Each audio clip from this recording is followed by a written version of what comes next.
Hello, good morning সবাইকে। আরও একটা নতুন সকালে নতুন ব্লগে তোমরা সবাইকে জানাই স্বাগত। তো তোমরা দেখছো মাম্পির ডেইলি ব্লগ। সকালবেলা উঠেই সংসারের কাজকর্মটা আরম্ভ করে দিয়েছিলাম।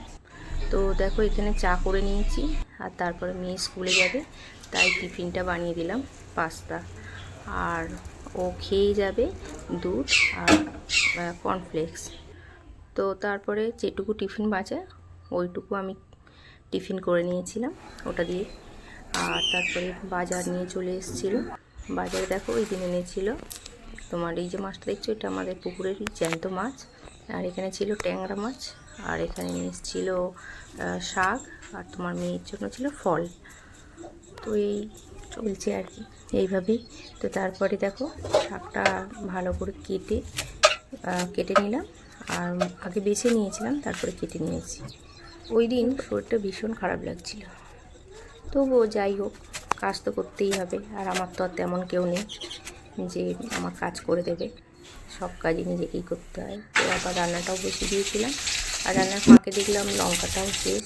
তো আমার গাছ থেকে তুলে নিলাম একটু লঙ্কা। তারপরে এই যে কথা বলতে বলতে দেখো এদিকে তরকারিটাও হয়ে গেছিলো। আর এখানে করেছিলাম একটু সোয়াবিনের তরকারি।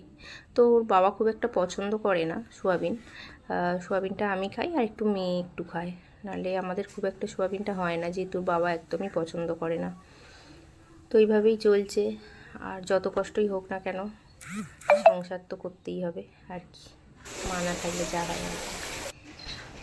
মা থাকলে তবু একবার হলেও সে এসে দেখে যেত যে মেয়ে কেমন আছে, এত শরীর খারাপ যাই তাই গেছে। মা তো নেই।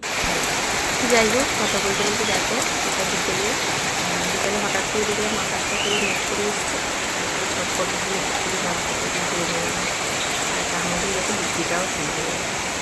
তো গাছপালাগুলো অনেকদিন জলে পায়নি, বৃষ্টিতে হওয়ার পর সেখানে দেখো এখন চলছে একদম গাছগুলো সবটা উঠে উঠে কীভাবে চলছে। একটু দেখো সন্ধ্যাবেলা ওই যে একটু পড়তে বসেছিল, ওকে আমি একটু পড়াচ্ছিলাম।